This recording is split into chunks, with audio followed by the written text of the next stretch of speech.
ও সুজনদা, ও সুজনদা, বাড়ি আছেন নাকি? আরে দাদা, কেমন আছেন?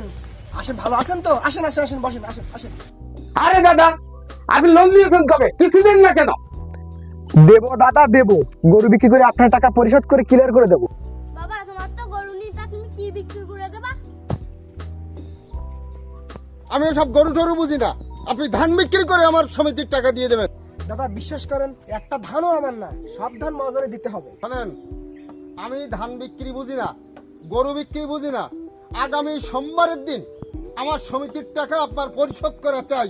আমি আজকে গেলাম, আমি সোমবারের যথাসময় আপনার এখানে টাকা নিতে আসবো। আমি জানি বাবা, তুমি তো টাকা দেওয়া মানুষ না। এ ধরো, চুপ কর। টাকা দেবেন না মানে? আপনি ভাজিন লোক, আপনি কালকেই আমার টাকা দিয়ে দেবেন।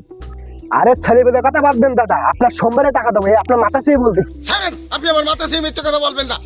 আগামী সোমবারে আমার সমিতির টাকা দেওয়া চাই চাই চাই। সমিতির টাকা দেবে না, এই এনজিওর টাকা কোন ভাবে আদায় করতে হয়, এ ধরনের বেয়াদব গ্রাহকদেরকে ঠিক মতো বাড়ি পুলিশে নিয়ে ঘুঘুসারেই কোন ভাবে টাকা আদায় করতে হয় সে ক্ষমতা এনজিওর আছে। আরে ভাই, গ্রামের সুন্দর সুন্দর মেয়ে সব বিয়ে হয়ে যাচ্ছে, আমাদেরকে বলে কি একটু বিয়ে নেই? আরে ভাই ঠিক ভাই, গ্রামের ভাই সিভিল ভাই আমার দিকে পাত্তা দেয় না, তার বিয়ে হবে কি করে? তাই তো দেখতেছি, আমাকে তো একটা পাত্তা দেয় না, মেয়েরা কি এই চুপ কর, ওই সেই কিস্তির লোক খাবাইতে লোকটা আসছে না। দাঁড়া দেখতেছি, আসছি দি। দাদা দেরি করেন। কি দরকার আপনাদের?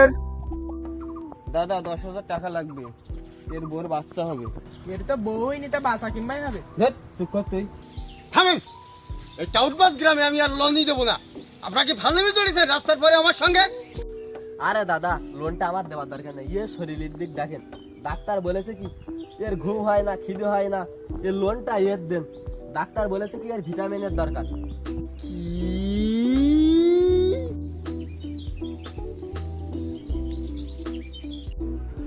কোন গ্রামে এসে টাকা দিছি?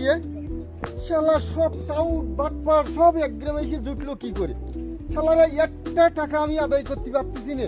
আর আমার ঊর্ধ্বতন কর্তৃপক্ষ কোথায় যে লোন দিয়ে গেছে আমি তার কিচ্ছু বুঝতেছি না। এই টাকা কিভাবে আদায় করব? এদিকে অফিসে গেলে সারা দমক কেটে যায়, তাকের পরে এক শালা টাউট বাজের জন্ম সব এক গ্রামেই একেবারে। এই সুজনদা বাড়ি আছেন নাকি? সুজনদা দাদা এসেছেন? আসেন আসেন আসেন, বসেন। মা, চা রেডি করো। দরকার নেই, আপনি আমার টাকা দেন এক্ষুনি। টাকা তো রেডি, আপনি এসে বসতে লাগেন। আর বাথরুমে চাপ গেছে, বাথরুম থেকে এসে আপনাকে টাকাটা ক্লিয়ার করতেছি। ঠিক আছে, আপনি ব্যস্ত যান। কি সিটারের পাল্লায় পড়েছি?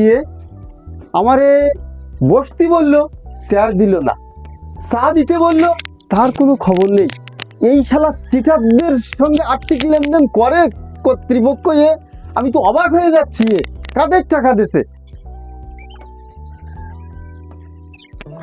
টাউন বাসের পাল্লায় পড়ছি, 3 ঘন্টা বসে আছি। এর পাইখানা আজকেও শেষ হবে না। আজকেই আমি মেম্বারে জানাবো।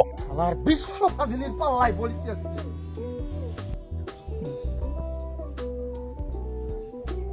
বিচার কখন হবে? সেবার মেম্বার কই?